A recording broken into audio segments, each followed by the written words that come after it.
안녕하십니까. 오늘 한비자라는 책으로 여러분들과 함께 하도록 하겠습니다. 자, 지금으로부터 2200년 전, 밖으로는 하루가 멀다 하고 전쟁이 일어나고, 안으로는 그런 리더들에게 통치의 이념을 제안했던 그런 문과 무가 융성하게 일어났던 시대가 있었습니다. 춘추 전국시대. 인, 의, 예를 중시하는 공자와 맹자 사상이 치열한 전쟁이 일어나는 속에서는 법과 질서가 중요하다라고 제안한 학자가 바로 이 한비자였습니다. 오늘은 그 중에서도 애신, 태친, 필, 위기신, 사랑의 자, 신하신 자, 지나칠 태자, 친근할 친자, 신하와 지나치게 친근하면 필, 반드시, 위기신, 군주에게 위기가 온다 라는 부분을 가지고 이야기를 하도록 하겠습니다. 제 나라에는 황공이라는 군주가 있었고, 그 군주를 든든하게 바친 신하, 관중이 있었습니다. 우리가 흔히 알고 있는 관포지교, 관중과 포숙의 친교, 우정이 그들처럼 우정을 나눠야 된다고 해서 관포지교를 많이 쓰는데요, 그때 등장하는 인물 바로 관중이라는 분입니다. 제 나라 황공이 고민이 되었죠. 관중처럼 자신을 잘 보필할 다음 재상이 필요했던 겁니다. 제 나라 황공은 관중을 찾아가 다음 재상을 이을 자가 누구인가 라고 물어봅니다. 첫 번째, 포숙은 어떠냐고 물어보죠. 포숙은 선과 악이 분명해서 신하가 그 옆에 있지 않을 것이다. 그럼 수조는 어떠한가? 수조는 여색을 멀리하기 위해서 자신의 몸을 거세를 했습니다. 자신의 몸도 사랑하지 않는데 어떻게 나라를 사랑할 수 있겠습니까? 라고 하며 안 된다고 얘기를 하죠. 세 번째, 개방은 어떠냐고 물어봅니다. 그 사람은 자신의 왕을 지극히, 제 나라 황공 당신을 섬기기 위해서 자신의 부모를 한 번도 찾아가지 않았다. 이건 바로 천륜을 어기는 일입니다. 그러기에 나라의 다음 이을 재상으로는 적절치가 않습니다 라고 얘기를 합니다. 여간은 어떠냐고 물어보죠. 그 사람은 왕이 사람 고기를 먹어보지 못했다고 했길래 자신의 아들을 죽여서 사람 고기를 바치지 않았습니까? 자기 자식도 사랑하지 않는데 어찌 국민들을 사랑할 수 있겠습니다 라고 거절을 하게 되죠. 그러면 도대체 어떤 신하가 돼야 이 나라를 잘 이끌 수 있겠나라고 물어보게 되죠. 관중은 스뿡을 추천합니다. 그는 충직해서 전하의 이야기들을 잘 듣고 실행에 옮길 자이며, 또 예의가 바라서 주변에 있는 신하와 국민들에게 사랑을 받을 자입니다. 그러기에 수뿡을 항상 옆에 가까이 두십시오. 제 나라 황공은 그 이야기를 잘 귀담아 들어서 충직한 부하를 옆에 두면서 잘 이끌어 갑니다. 그렇지만 너무 충직한 자만 있기 때문에 재미가 없는 거예요. 그래서 환락과 여흥과 이런 것들을 잘하는 그 간신배들, 수조, 여가, 개방을 가까이 친인사로 끌어들이게 되죠. 여러분들 어떻게 됐겠습니까?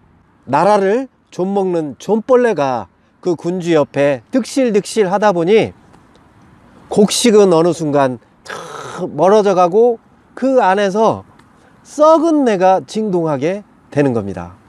결국에는 역모를 일으켜서 제 나라에 있는 황공을 옥에 가두고 심지어는 그 67일 동안을 굶겨 죽였거든요. 저는 이 이야기를 들으면서 어떤 생각을 했냐면, 리더는 외로워야 된다. 리더가 존경받고 싶고 명예욕을 따지고 주변 사람들에게 칭송을 자자하는 거 훌륭합니다. 하지만 그런 부분들을 지나치게 강조하게 되면 어느 순간 바른 말을 하는 게 아니라 간신배들만 주변에 들끓게 된다는 거죠. 애신, 태친, 필, 위기신. 신하를 사랑하는 것까지는 좋지만 지나치게 가까이 하면 필, 반드시 위기가 온다. 한비자에는 나와 있지 않지만 조선 왕조 시대에 애신, 태친하지 않는 군주와 신하가 적절한 관계를 유지했던 바로 세조와 신숙주입니다. 세조는 계유정난을 통해서 자신의 왕권을 찬탈했기 때문에 그 왕에 대한 정통성에 대해서 항상 민감했었습니다. 그래서 주변에 있는 사람들이 세종과 문종의 시대에 충직하고 그리고 자신의 능력을 마음껏 펼쳤던 신숙주를 추천을 합니다. 적의 재상이었지만 기꺼이 신숙주를 쓰게 되죠. 하지만 신숙주는 안타깝게도 배신의 아이콘이 되었습니다. 우리가 흔히 녹두나물이라고 하면 녹두에 있는 그 싹이 트는 나무를 말하죠. 그런데 이 녹두나물은 빨리 쉽니다. 빨리 변질이 되죠. 녹두나물이라고 해야 되는데 숙주나물이라고 합니다. 왜냐? 신숙주라는 신하가 세종과 문종 시대에 가장 총애를 받았고, 심지어는 세종이요, 문종에게 이런 얘기를 합니다.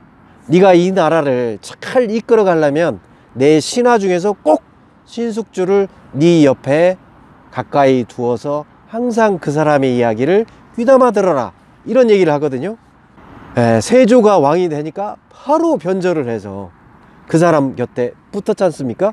그런 상황을 두고 녹두나물이라고 하지 않고 숙주나물이라고 했던 거죠. 이 순숙주는 그렇지만은요, 실력파 중에 하나였습니다. 이분이 지은 해동제국기라는 책은 일본의 지도를 아주 명확하게 그렸고 일본의 문화, 역사 아주 자세히 기록을 했습니다. 그 왕들에게 어떻게 얘기를 했냐면, 관계를 잘 하려면 역사 문화를 잘 알아서 그 사람들을 잘 대우를 해줘야 된다, 이렇게 얘기를 하였던 거죠.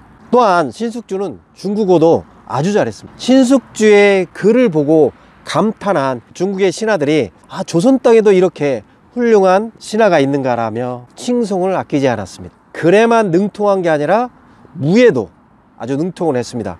우리가 흔히 알고 있는 여진족을 전멸했던 김종서 장군이 육진을 개척해서 두만강 이후까지 그 땅을 넓혔습니다.